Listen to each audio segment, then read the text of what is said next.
Hey guys, Mike here. So upon request from you guys, I'm doing a follow-up on a video I did about 6 weeks ago, and this problem has gotten much worse, as many of you have noticed, because I've gotten emails from you and stuff.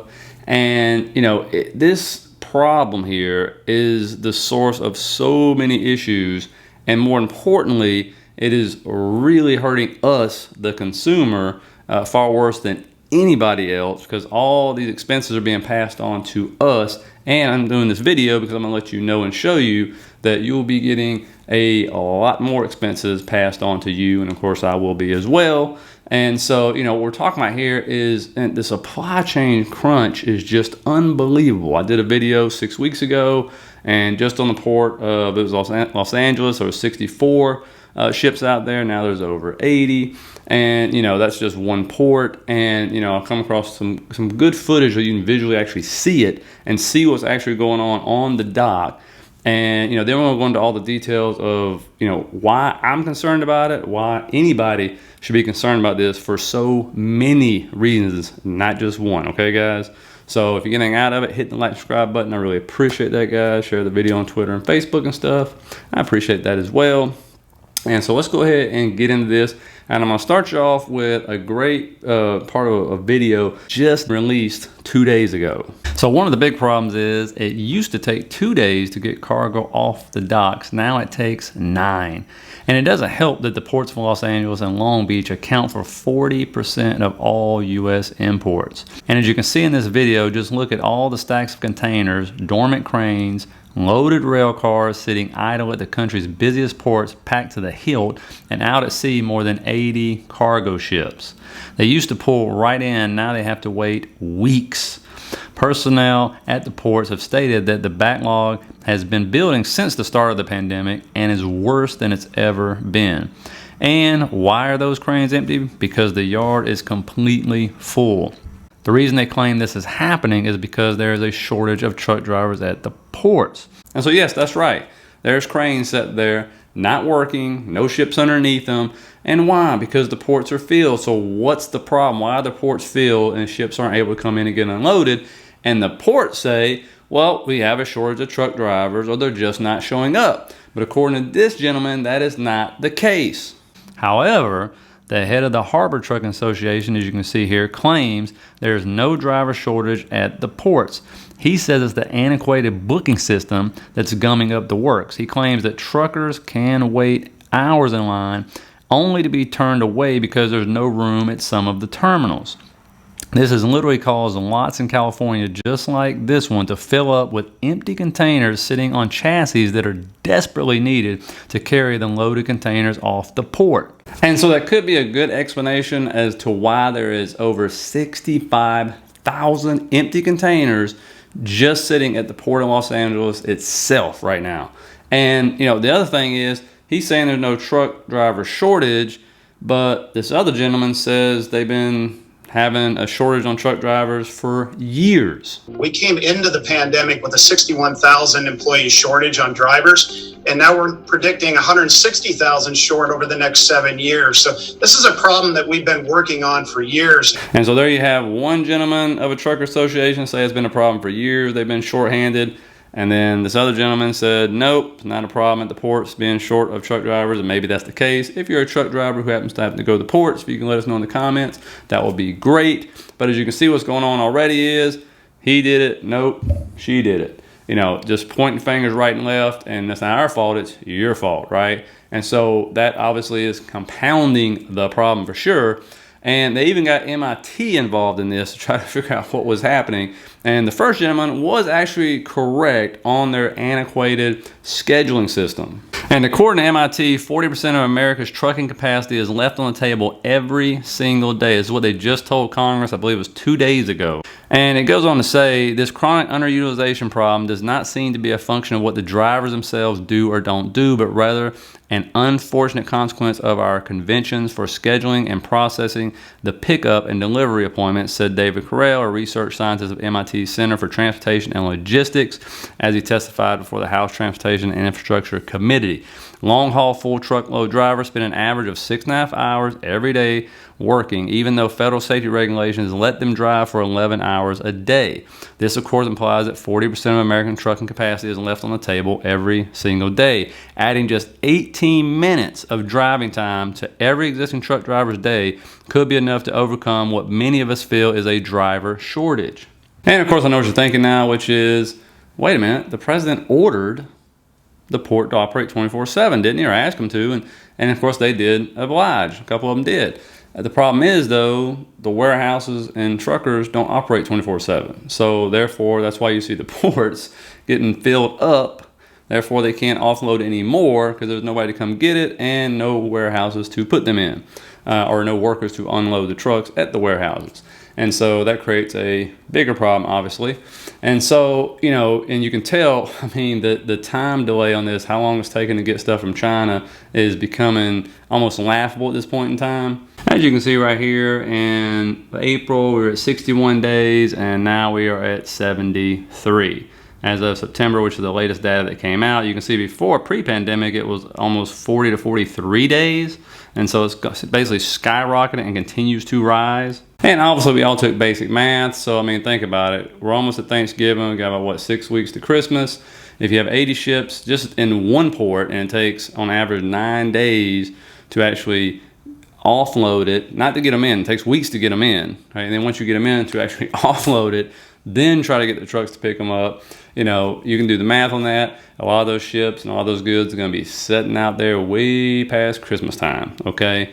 And so, you know, the other theory is, and this is one I lean towards, honestly, remember, guys, in every situation, there's somebody making a killing, right? Who's making a killing? Even the CEO of the port said, oh, yes. You know, the folks that run those ships, those cargo ships, they're reporting record profits. The people who own the containers that rent those out, record profits, okay? And why? Because they keep raising the fees and charges up. Costs just keep going up. And as you can see, the cost for the 40-foot shipping containers have tripled since May, going from $10,000 to reported $30,000 now. And of course, what does that do?